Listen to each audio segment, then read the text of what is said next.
Hi అందరికీ. ఈ పువ్వులను చూస్తుంటే మీకేదైనా గుర్తొస్తుందా? మన బాల్యం గుర్తొస్తుంది కదా! ఎందుకంటే విలేజెస్‌లో ఎక్కడ చూసినా సరే ప్రతి ఇంటా కూడా ఈ పువ్వులనేవి ఉండేవి. ఈ చంద్రకాంతం పువ్వులు ఇష్టపడని వారంటూ ఎవరు ఉండరు. ఎందుకంటే ఈ చంద్రకాంతం పువ్వులను చూసినప్పుడు మనసు ఎంతో ఆహ్లాదకరంగా అనిపిస్తది. నిండుగా పూస్తాయి కదా ఇవి. వీటికి ఇంకో పేరు కూడా ఉందండి. 4 ఓ క్లాక్ ఫ్లవర్స్ అని అంటారు. అసలు ఈ పేరు ఎందుకొచ్చిందంటే కరెక్ట్‌గా 4 అయ్యేసరికి సాయంత్రం ఈ పువ్వులు పూస్తాయి. సూర్యరశ్మి తగిలితే మాత్రం వీటికి వాడిపోతాయి. అందుకే వీటిని 4:00 ఫ్లవర్స్ అంటారు. ఈవినింగ్ మాత్రమే ఇవి విరబూస్తాయన్నమాట.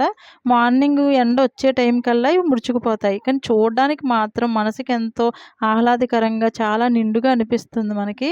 వీటి విత్తనాలు చూసారా? మనకి మిరియాల గింజల్లా ఉంటాయి.